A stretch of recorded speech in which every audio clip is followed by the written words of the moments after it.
binuo rin po ng aming chairman na si Chairman Secretary Hans Kakdak, nakaibigan ko. Walang nakitang iniliban na hakbang. Lahat ng mga requirements sinunod at sinabing maayos ang aming pagkakasunod sa RA 10752. So, ito po ang, kaya ako gulat na gulat na tinawag itong anomalous deal. So, ito po ang katotohanan ng kwento. So, kaya ako nagugulat sa mga pangyayari. Noong 2018 pa nga lang,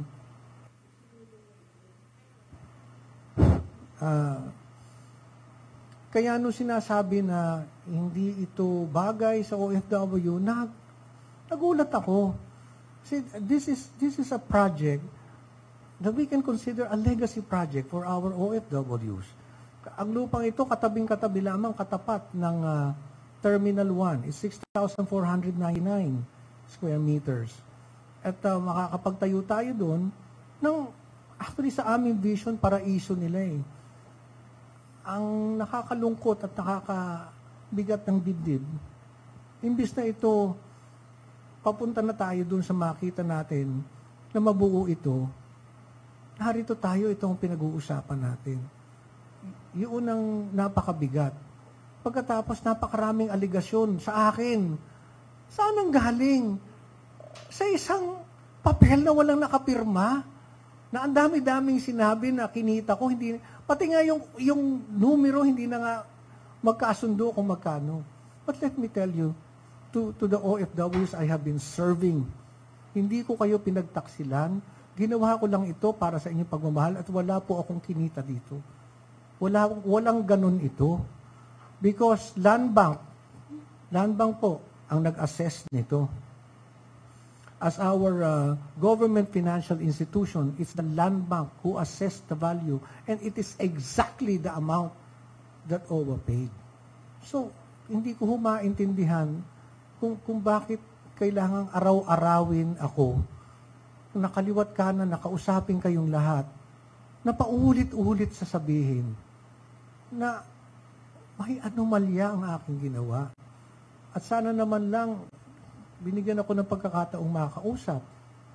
Nagulat na nga lang po ako na isang araw pinatawag ako na ako ay papalitan.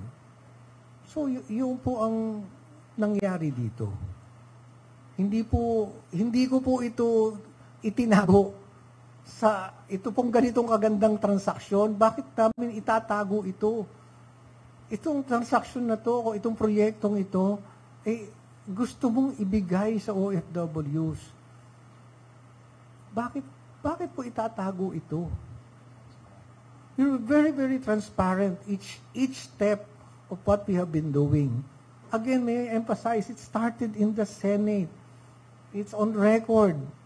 And magkakatabi po kami noon. Nandun ang aming bagong administrator, T.Y. Kaunan, former Undersecretary Tonet Aliones, and OIC USEC Hans Kakdak was there. At we had all the chances na sabihin lahat itong nagiging alingas-ngas ngayon. So, ipagpauman ninyo, katulad ng binanggit ko kanina, hindi po ako nakapagsalita kaagad. Simply because I was shocked. Because when we parted ways, napakaayos naman. So, nagulat na lang po talaga ako na gano'n ang nangyari. As I hope all the questions you have in mind ay nasasagot na ng aking narrative ngayon. Because alam ko naman po yung mga nasa isip niyo. Kaya minabuti na namin na on this day, ito po yung kwento. Ito po ang kwento ng nangyari dyan.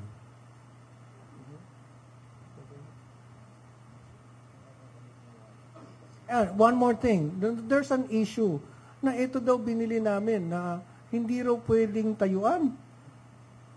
Sapagkat napakalapit sa... Meron ho kaming permit sa CAAP. Meron permit sa CAAP. Taxes, hindi po kami ang nagbabayad ng taxes nito.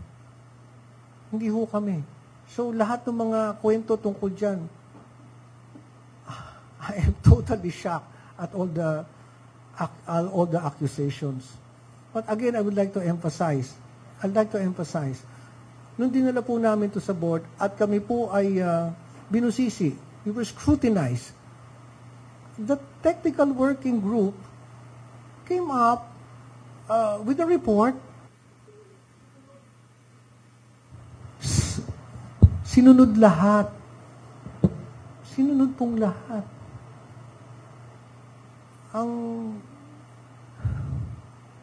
Kaya hindi ko maintindihan bakit itinawag na ganon. Again, sa mga OFWs, palagay ko ang pinakamalaki kong pagkakamali,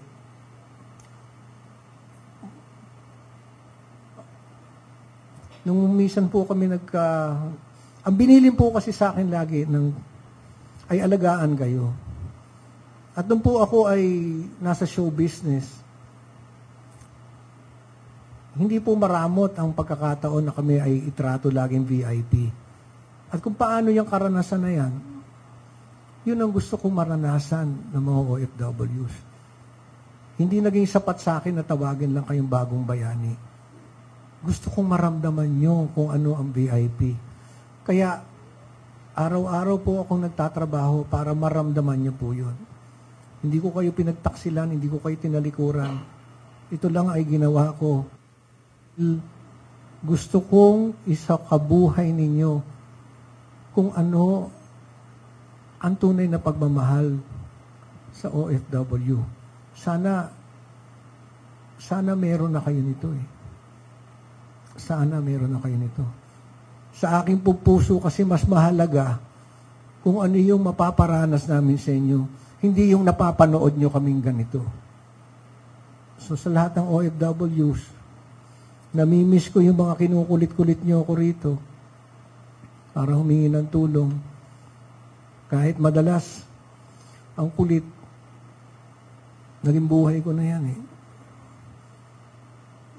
Sana lang nabuo namin ito para sa inyo.